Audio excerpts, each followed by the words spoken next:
Hello everyone. 33ನೇ ಪ್ರಶ್ನೆಯನ್ನ ನೋಡೋಣ.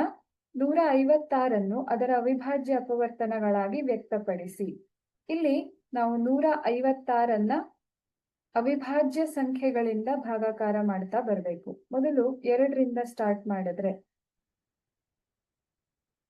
2 7 14, ಒಂದು ಈ ಕಡೆಗೆ ಹೋಗಿ 16 ಆಯ್ತು. ಸೊ 2 8 16 ಆಗತ್ತೆ. ಸೊ 78 ಸಿಗತ್ತೆ. ಇದು ಕೂಡ 2ರಿಂದ ಭಾಗಾಕಾರ ಆಗತ್ತೆ. ಹಾಗಾಗಿ ನಾವು 2ರಿಂದ ಭಾಗಾಕಾರವನ್ನ ಮಾಡಿದ್ರೆ 2 3 6, ಈ ಕಡೆಗೆ 1 ಶಿಫ್ಟ್ ಆದಾಗ 18 ಸಿಗತ್ತೆ ನಮ್ಗೆ. ಸೊ 18 2 9 18, 39 ಅನ್ನೋದು ಸಿಗತ್ತೆ. ಇದು 2ರಿಂದ ಭಾಗಾಕಾರ ಆಗುವಂತಹ ಸಂಖ್ಯೆ ಅಲ್ಲ. ಆದ್ರೆ ನಾವು ನೆಕ್ಸ್ಟ್ ಅವಿಭಾಜ್ಯ ಸಂಖ್ಯೆ ಯಾವುದು? 3. 3ಅನ್ನ ತಗೊಂಡು ಭಾಗಾಕಾರ ಆಗತ್ತಾ ಅಂತ ನೋಡ್ಬೇಕು. 3ರಿಂದ ಭಾಗಾಕಾರ ಆಗತ್ತೆ.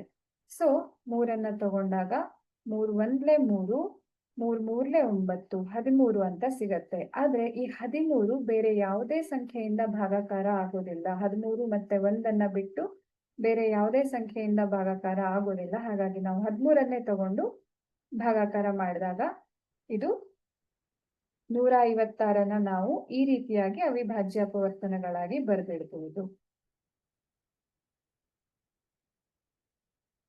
ಸೊ ಸಂಖ್ಯೆ 2 ಬಾರಿ ಬಂದಿರೋದಕ್ಕೆ 2ರ ಘಾತ 2 ಗುಣಿಸು 3 ಗುಣಿಸು 13 ಈ ರೀತಿಯಾಗಿ ನಾವು ಅವಿಭಾಜ್ಯ ಅಪವರ್ತನಗಳಾಗಿ ಬರೆದಿಡಬಹುದು.